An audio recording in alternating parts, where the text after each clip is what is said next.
높은 빌딩 건물에 있다가 여러분들이 눈을 가리는 상태에서 뛰어내렸어요. 뛰어내릴 때 여러분의 느낌은 눈을 가렸기 때문에 무섭지 않아요. 근데 아무리 힘을 느끼지 않게 돼 있어요.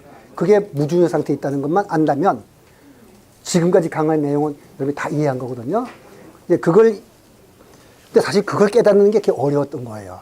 아무도 못 깨닫는 건데 아인슈타인이 드디어 그걸 깨닫고 소위 중력장 이론이라는 걸 만들어내는데, 중력장 이론이 바로 시공간 이론이고 시공간 이론이 바로 상대성 이론이고, 중력장과 시공간이란 말은 같은 말이거든요. 근데 이제 전공한 사람들은 그냥 중력장 하면 그 시공간이라 아는데, 그렇지 않은 우리들은 다른 거라고 생각을 하죠. 그 아인슈타인이 그걸 깨달았는데, 자, 이제 우리가 그러면 중력장에서 무슨 일이 일어날 건가를 이제 알아볼 필요가 있죠. 그래서 한번 우주 공간의 정지에 있는 우주선이에요. 그러니까 관성계에 있는 우주선, 우주 공간에 정지에 있잖아요. 그죠? 정지에 있으니까 그 말은 우리가 지금 관성계에 있다. 우리가 여기서 공을 이렇게 던진다고 봅시다. 그러면 여러분 누구든지 알잖아요. 공이 이렇게 움직일 거 아니에요. 동의하죠? 여러분하고 나하고 우주선에 타고 있어요. 그러다가 여러분이 나한테 공을 던졌다면 공이 이렇게 오겠죠. 그죠? 이렇게. 다 동의하죠. 그죠? 자, 여러분 이제 여기까지 이해하셨어요. 그런데 밖에서 볼 때는 어때요? 아까는 우리끼리 본 거고, 밖에서 본 사람이 볼 때는 여러분이 공을 던졌을 때 이렇게 던지면은 여러분 조금 있다가 요만큼 던졌고 요만큼 갈 때는 여기서 던진 공은 여기서 부딪히니까 요것이 사실은 여기인데, 우리가 볼 때는, 밖에서 볼 때는 로켓이 여기서부터 이만큼 콘스탄트 벨로시니까 일정한 속도로 갔으니까 요만큼 갔으니까 공이 전체적으로 이렇게 움직였다고 보게 되네요. 그렇게 되죠. 밖에서 볼 때는. 안에서 볼 때는 그냥 이렇게 움직인 건데, 근데 가속 운동을 했어요, 이번에는. 가속 운동을 한단 말은 여기에 시간이 요만큼 간격 지날 때 요 속도가 요만큼, 요 속도에 요만큼 가지, 요 때는 더 가속 운동이 더 빨라져야 되니까 요만큼 속도가 더 빨라졌을 거 아니에요. 요건 더 빨라졌을 거 아니에요. 그럼 이만큼 빨라졌기 때문에 아까 공은 이렇게 움직이니까 만약 일정한 속도로 움직이는 거였다면 공이 이렇게 움직였을 텐데, 이 사람이 그 공보다 더 빨리 움직였거든요. 그러니까 이 사람이 볼 때는 아까는 여기 공이 이렇게 움직인 것 같은데 여기는 공이 이렇게 떨어진 것처럼 보일 거예요. 그 다음에 여기 가면은 더 빨리 움직였으니까 더 멀리 떨어진 것 같으니까 이 사람이 볼 때는 공이 이렇게 휘어져서 포물선을 그리는구나 하고 생각을 할 겁니다. 그렇죠?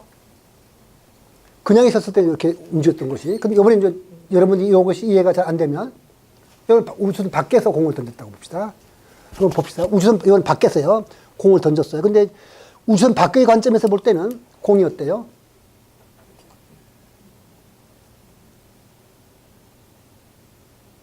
이렇게 되죠. 똑같잖아요. 근데 우주선에 볼 때는 어때요? 공이 밑으로 간 거, 자기가 올라갔으니까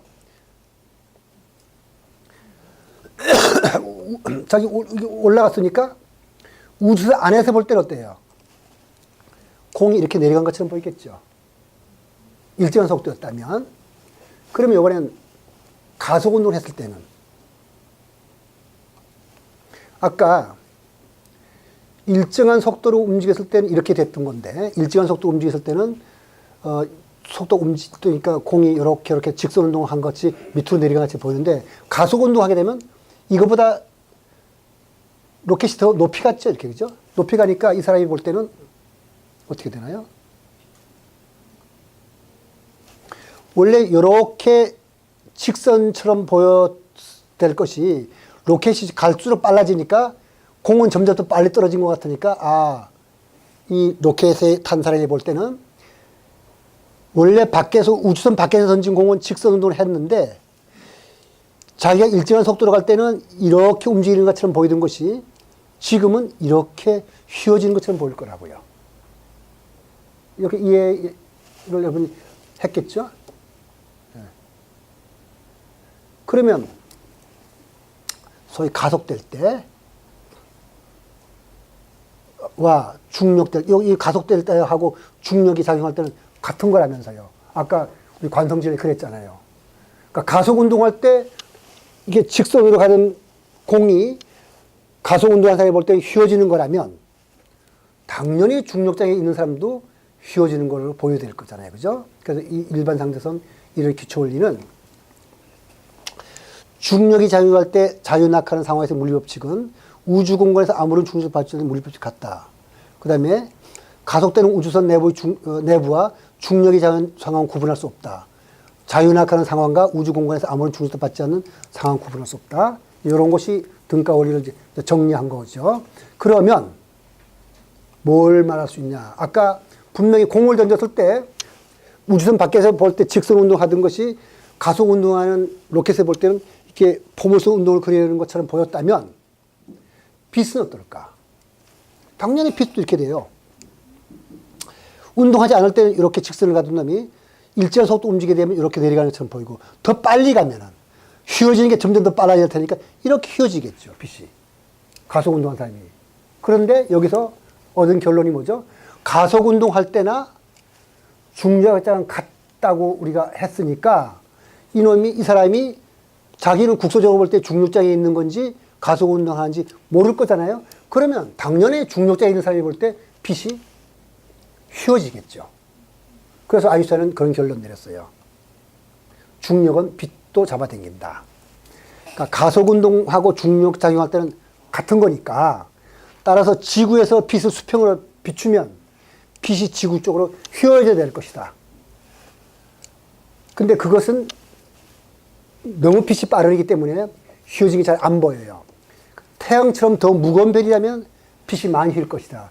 따라서 계산해 봤더니 1.75초만큼 휘어지게 돼 있어요. 그래서 그걸 계산했거든요. 그래서 이론의 예측과 관측을 하는데 그 특수상대성, 아니 일반 상대성 이론의 네 가지 그 예측이 뭐냐면 밴딩 오브 라이트, 빛도 휜다. 다시 말해서 그 날아가는 물체를 지구가 잡아당겨서 못 날아가게 하는 것처럼 지구가 빛도 잡아당긴다. 프리시전 머큐리 오비트, 아까 3600분의 43초, 그러니까 100년에 43초만큼 축이 휜다 그랬는데 그거를 예언했는데 정확하게 계산해 봤더니 맞아요. 그 다음에 그래비테이셔널 레프트 시프트, 요거는 뭐냐면은 중력장에서는 시간이 흐르는 게 달라요. 중력장에서는 그 강한 곳과 강하지 않은 곳에서는 시간이 흐르는 속도가 다르다. 그 다음에 중력파가 있다. 요것이 있는데 요거는 제가 하나하나 설명을 드릴게요. 뭐냐면 이거예요. 수성의 궤도의 세차 운동은 아까 말씀드린 대로 100년에 43초만큼 틀어진다는데 그 이론적 계산과 관측 결과 딱 일치해버려요, 그냥. 그래서 그건 맞았고요. 그 다음에 중력장에서는 빛의 경로가 휘는데 태양의 경우에 1.75초만큼 휘어진다는 걸 알았어요. 그 다음에 적세편이라는 말은 중력장에서 멀어지면 빛의 진동수가 작아져요. 다시 말해서 중력장에서는 파란빛을 쬐었는데 태양에서는 파란빛이 출발했는데 그것이 중력장을 떠나면서 그놈이 붉은빛으로 변한다는 것을 알아냈어요. 그것도 이제 어렵지 않아요. 그래서 그 다음에 중력파가 있다는 것을 2015년에 관측했는데 요거 하나하나를 이제부터 살펴보겠습니다. 그래서 먼저 그 물체의 운동이라는 것은 바로 이렇게 시공간이 원래 이렇게 평평하던 것이 물체가 있으면 쿡 우그러들잖아요. 그래서 시공간의 모양이 찌그러졌어요. 찌그러졌기 때문에 태양은 이게 직선으로 빛이 직선으로 오는 것이 아니라 이 찌그러진 모양을 따라 오는 거거든요. 요 계산을 하는데 이게 찌그러져서 이렇게 휘어져서 오니까 여기 지구에 있는 사이에 볼 때는 이게 별이 A에 있는 별이 이렇게 별빛이 휘어져서 오니까 지구에 있는 사람은 자기의 비치는 방향을 따라서 빛이 직선 운동한다 생각해서 여기서 온다고 보는 거예요. 요 각도를 계산해 봤더니 1.75초였거든요. 태양의 경우에. 그래서 근데 이걸 그냥은 못 보고 1919년 태양이 개기일식을 하게 되거든요. 그럼 여기서 별빛은 약하니까 눈에 안 보이지만 개기일식을 하게 되면 여기에는 별빛이 보일 거거든요. 그래서 그 측정을 합니다. 근데 여기 아주 괴짜가 하나 있어요. 여기에 지금 보시면 태양이 있는데 이거 개기일식을 하니까 여기에서 온 빛이 태양이 그냥은 어떻게 되나요? 태양이 가렸으니까 보이지 않아야 되죠. 이렇게 직진하게 되면 보이지 않아야 되는데 휘어지니까 보이죠. 그러면 이렇게 요 위치에 있는 걸로 보이게 되거든요. 그 계산이 1.75초였는데 1919년 5월 29일 개기일식이 일어날 때 아프리카의 프린시페라는 어떤 섬에서 에딩턴이라는 사람이 이 빛이 휘어지는 걸 관찰합니다. 관찰하니까 빛도 중력장에서 휘어진다는 걸 관찰하니까 완전히 이 사람의 에딩턴에 의해서 아인슈타인이 스타 과학자로 떠올라가지고 막 그냥 온 세계 신문, 일본 신문까지 떠들어가지고 이제 스타가 돼요. 그러니까 요새 탤런트 스타가 되듯이 아인슈타인이 되거든요. 근데 이 에딩턴이라는 사람은 또 어떤 사람인지 또 그리고 이 과학자들의 스케일이 천문학자들의 스케일이 어떤 건지 한번 알아들을 때서 시간이 가든 말든 제가 얘기할게요.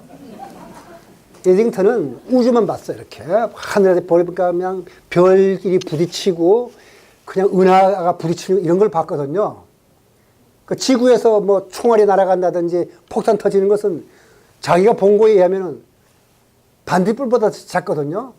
그래서 1914년 어느 날 새벽 2시에 이 사람은 이제 영국 대학 교수니까 그 당시 써와가 붙었으면 귀족이죠. 그리고 뭐 영국의 그 귀족이고 하니까 조교가 비서기험 조교가 항상 이렇게 시봉하듯이 따라다니는데 새벽 2시에 침실문을 쾅 두드립니다.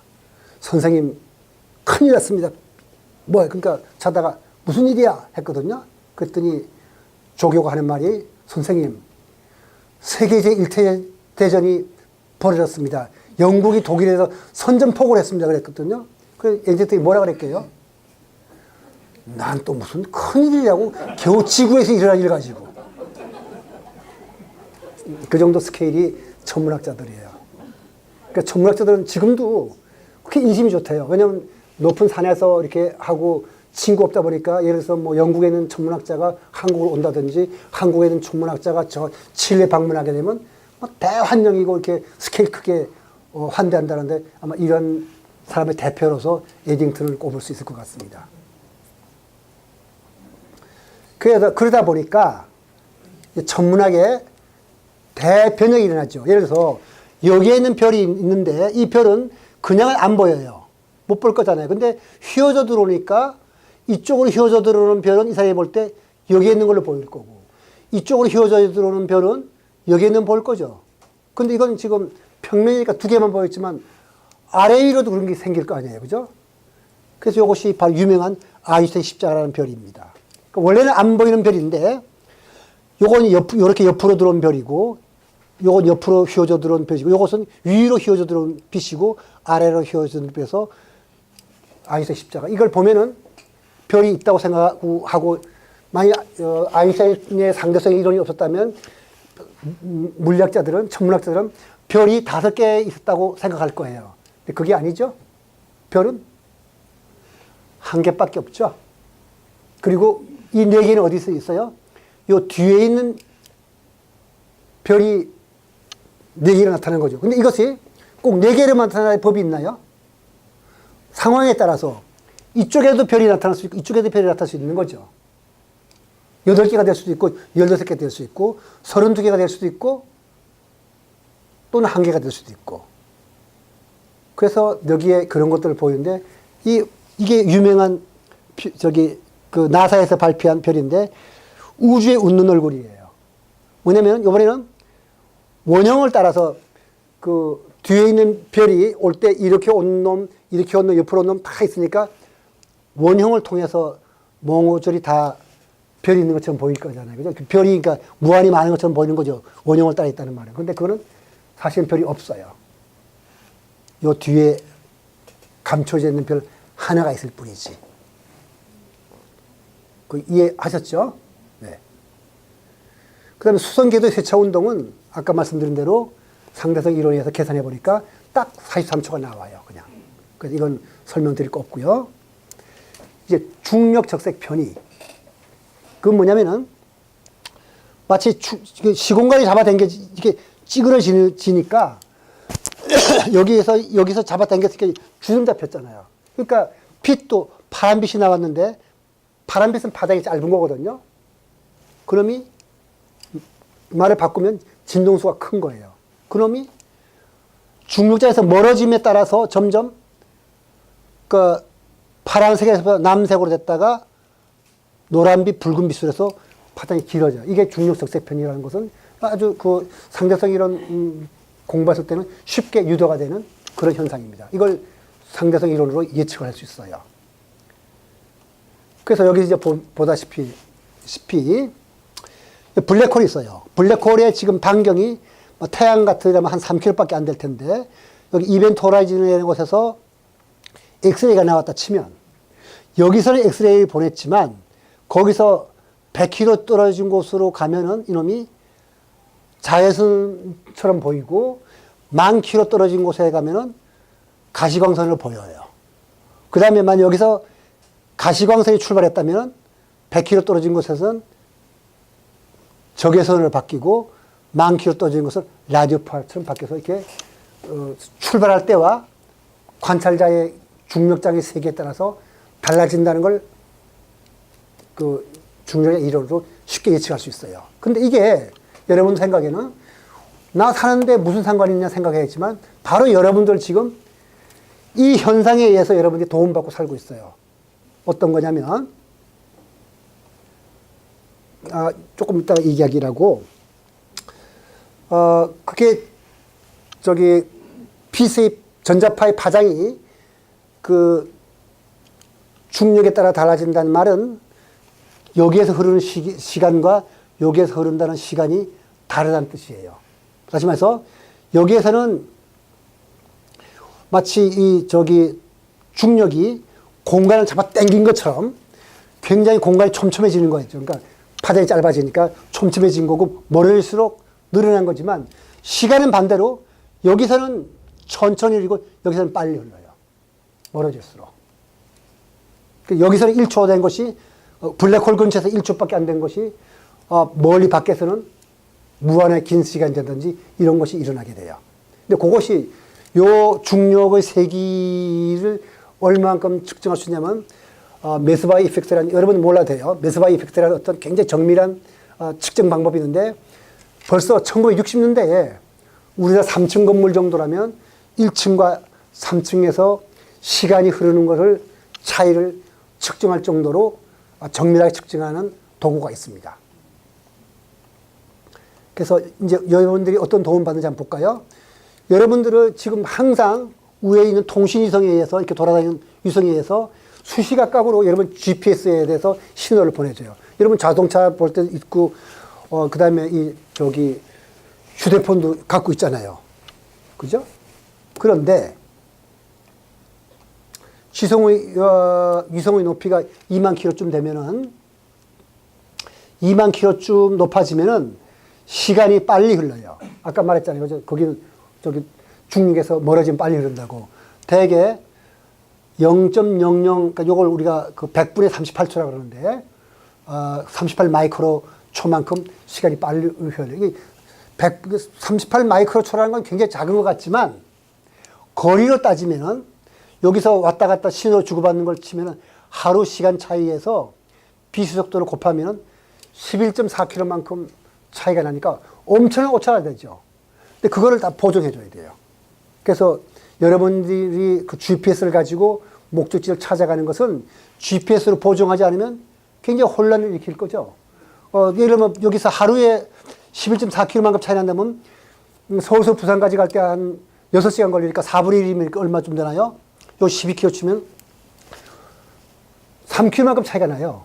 그거를 항상 보정해줘요. 그러니까 일반 상대성 이론에 의한 시간 차이는 우리 생활 속에 깊숙이 들어와 있어요. 여러분이 이 팀앱을 가지고 휴대폰 받는다는 것도 다 보정한 시간이 오는 거예요. 그래서 스마트폰, 여러분이 쓰는 스마트폰은 바로 상대성 이론, 일반 상대성 이론이 쓰이고 있어요. 그 물체 운동으로 뭐냐? 자, 이제는 자, 지금까지는 아까 이렇게 말했어요. 중력장을 받으면은 힘을 받지 않는 거다. 그 사람은. 본인은 그렇게 느낀다. 그리고 힘의 개념이라는 것은 일반 상대성에는 없어요. 근데 뉴턴 역학에는 만유인력이 있는데 그러면 힘이 어떻게 되느냐? 뉴턴 역학하고 달리 아인슈타인 상대성 이론에는 빛은 항상 그 공간이 만드는 직선을 따라서만 운동을 할 뿐이에요. 그래서 이런 평평한 공간에는 이렇게 평평한 공간에는 여기서는 빛이든 물체든 이걸 직선을 따라 움직일 뿐이에요. 이렇게. 근데 여기에 물체가 놓여지면 공간이 엄폭 들어가죠. 그러면 이 공간은 직선이 이렇게 이걸 측지선이라 부르는데 두 점 사이의 최단 거리가 이렇게 휘어졌어요. 따라서 여기서 온 빛은 이렇게 따라갈 거예요. 물체 운동도 따라서 이렇게 공간이 휘어졌기 때문에 이 휘어진 모양을 따라서 그냥 직선 운동을 할 뿐이에요. 힘을 받지 않으면서.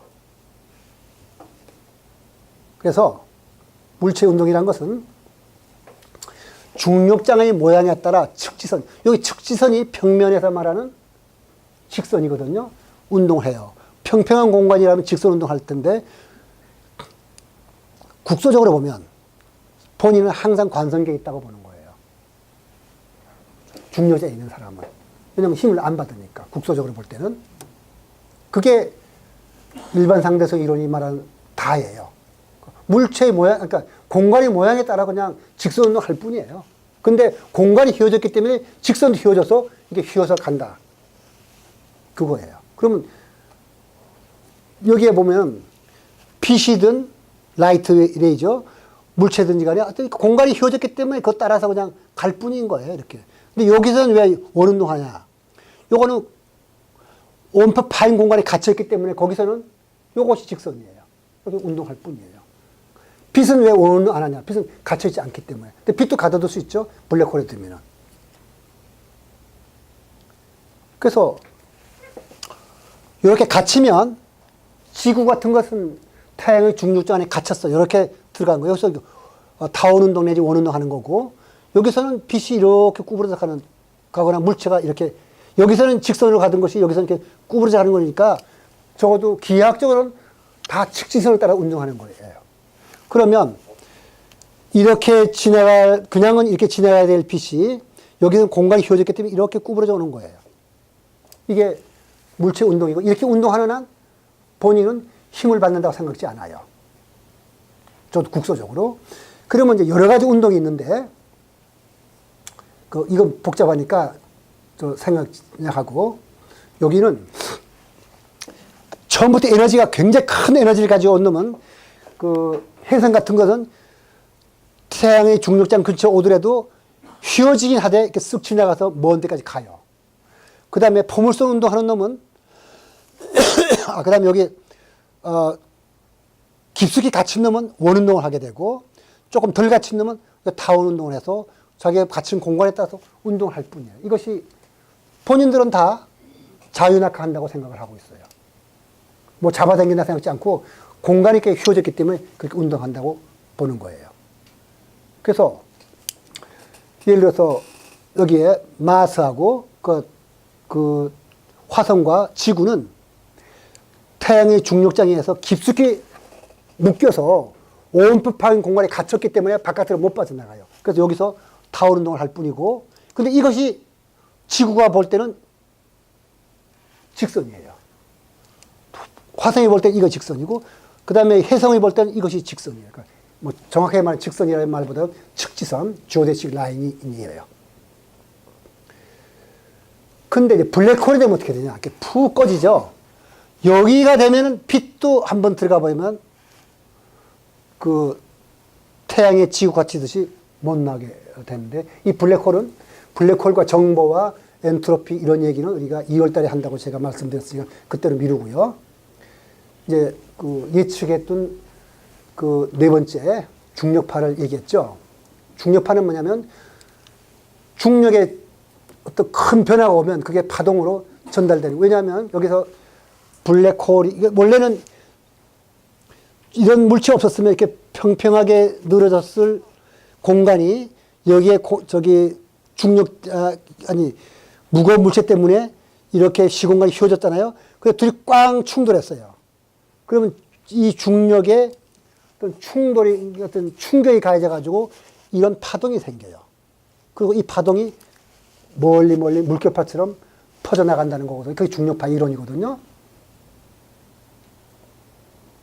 근데 중력파의 검출은 5번 했어요. 여러분 노트에는 4번만 나왔죠? 5번 돼 있는데, 1차 검출은 그냥 2015년 9월 14일 해가지고 13억 광년 떨어진 곳에서 태양 질량의 62배인 블랙홀이 형성되는 건데, 그건 어떻게 된 거냐면 태양 질량의 36배인 블랙홀과 29배인 29배인 블랙홀이 충돌해서 질량이 원래 65가 될 텐데 62배인 블랙홀이 형성됐으니까 3만큼 없어졌잖아요. 그죠?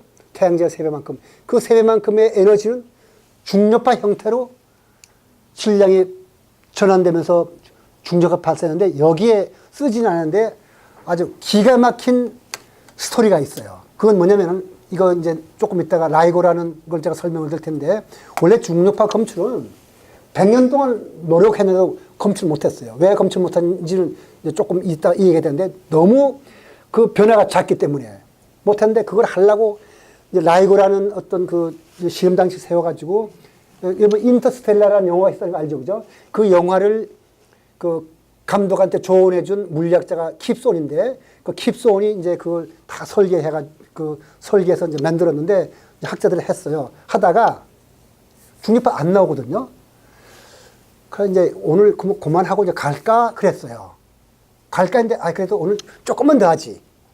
그리고 40분 더 측정했거든요. 근데 이 사람들이 이제 오늘 이제 저기 그 수업이 다 끝나는 우리 가듯이, 이거 퇴근하지 뭐, 할 그때 중력파가 목선까지 왔던 거예요.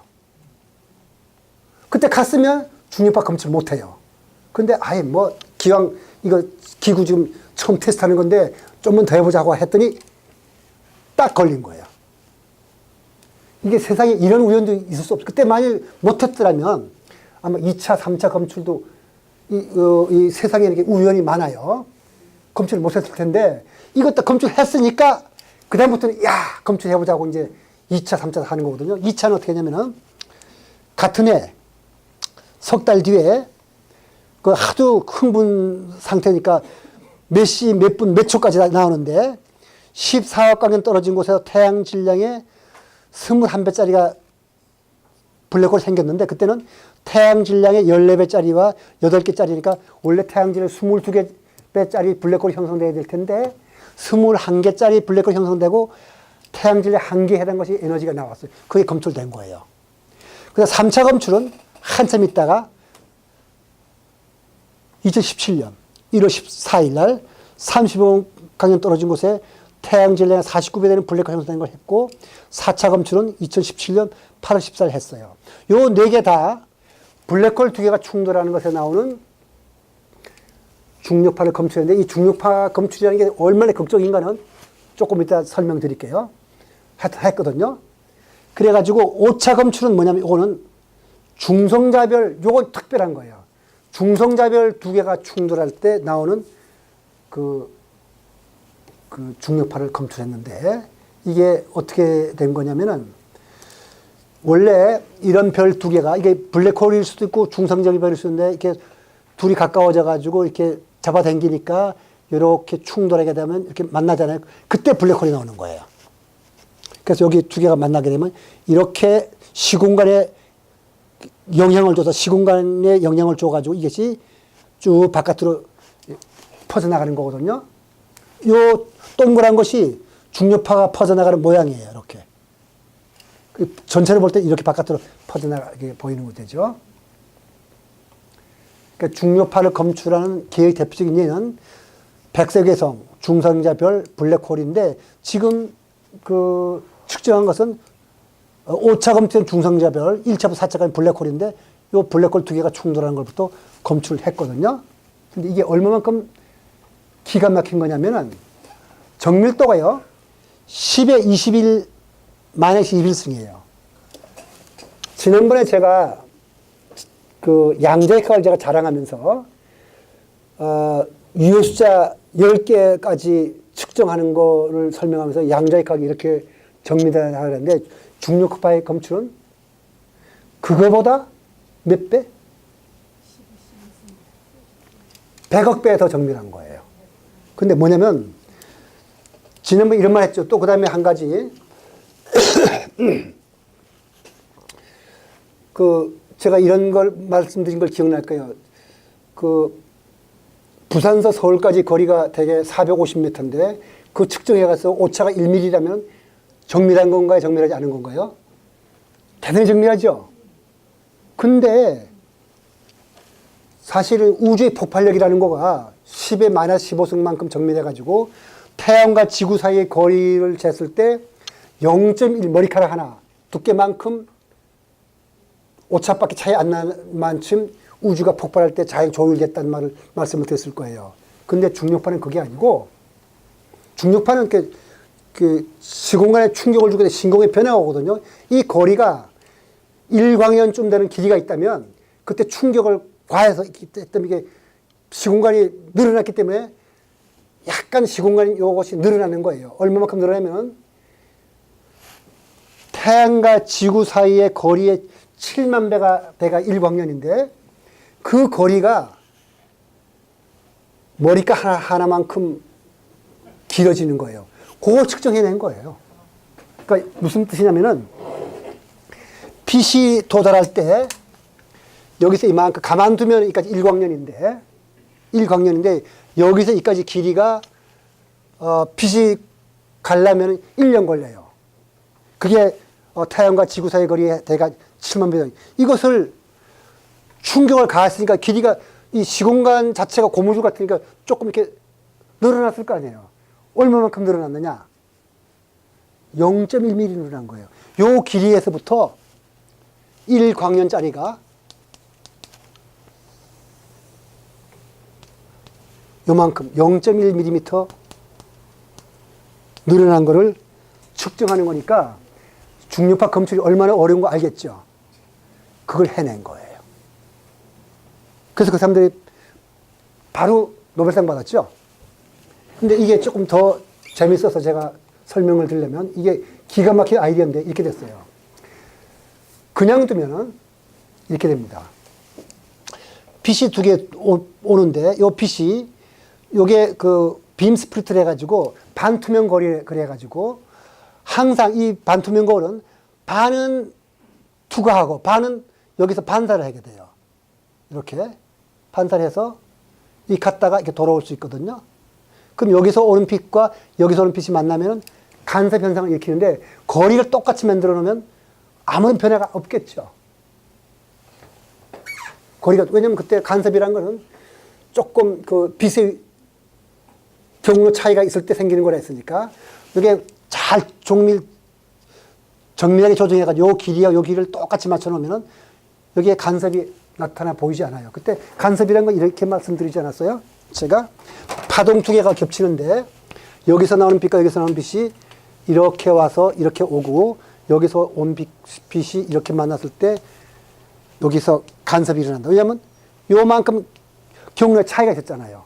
요 경로가 그 빛의 파장의 한 파장만큼 차이가 나면 보강현상이 일어나고 반 파장 나면 소멸된다고 했거든요. 근데 요 길이를 똑같이 만들어 놓으면은 간섭이 안 일어날 거잖아요. 똑같이 왔으니까. 근데 만일 중력파가 와가지고 여기에서 이 시공간에 충격을 갖다면 요 길이가 여기만큼 이렇게 요 지금 시공간의 모양인데 요만큼 늘어날 거 아니야. 이렇게 조금.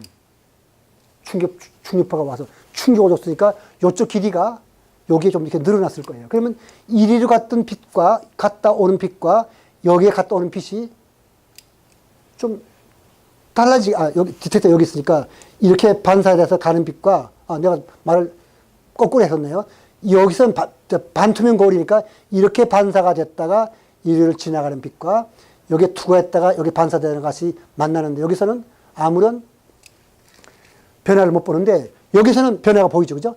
왜냐면 이렇게 갔다가 반사됐던 빛이 여기는 뭔가 시공간이 이렇게 늘어났으니까 조금 달라졌을 거 아니에요. 길이가, 파장이 달라지고 여기는 아무리 변화가 없으니까 둘이 만날 때 여기서 말한 경로차만큼 여기서 중력파에서 충격감은 요 길이만큼 어떤 충격이 가야 돼가지고 요 빛과 요 빛은 뭔가 조금 오그라졌을 거예요. 그래서 간섭현상이 일어나거든요. 이걸 검증해낸 거예요. 이걸 검증을 해내가지고, 그러니까 이건 굉장하게 그 정밀한 실험을 한 건데, 바로 여기서 나오는 이 사람이 유명한 칼텍 킵손이에요. 인터스텔라 저자고, 그 다음에 MIT 교수하고, 여기에 베리시 세 사람이 2017년 노벨상을 받았는데, 직접 검출하고 그 설계를 한 거거든요. 그래서 이 중력파를 했을 때 얼마만큼 흥분했는지 여기 볼까요? 라이고 실험 책임자. 라이고가 바로 그 중력파를 검출한 실험소 이름인데,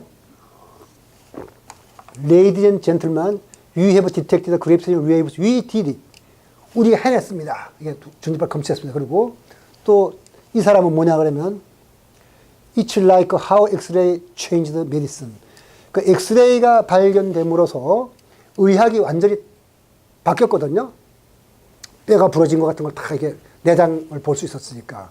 그것처럼 이 중력파는 엑스레이 역할을 그 큰 역할을 한 것처럼 천문학에서 새로운 세상을 열 거다. 이제 그것도 제가 어떻게 열리는지를 설명드릴게요.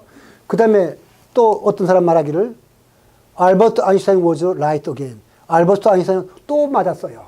이렇게 말할 정도로 흥분스러운 그런 사건이었습니다. 그러니까 중력파 검출의 의의는 뭐냐면은 새로운 만원경을 발견한 것에 해당합니다.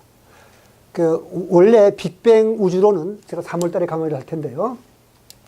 우주 배경, 처음에 우주가 빵 터졌을 때는 반물질하고 물질이 생겼다가 서로 만나서 때려 죽이고 해가지고 빛으로 바뀌었는데 그 물질과 전기 입자들이 서로 그 복잡한 것 때문에 38만 년 동안은 거기서 빛이 바깥으로 빠져나갈 수 없었어요. 우리가 지금 보는 것은 저 우주 배경 박사를 보는데 그거는 빅뱅이 일어난 뒤에 38만 년 이후만 관찰 가능해요.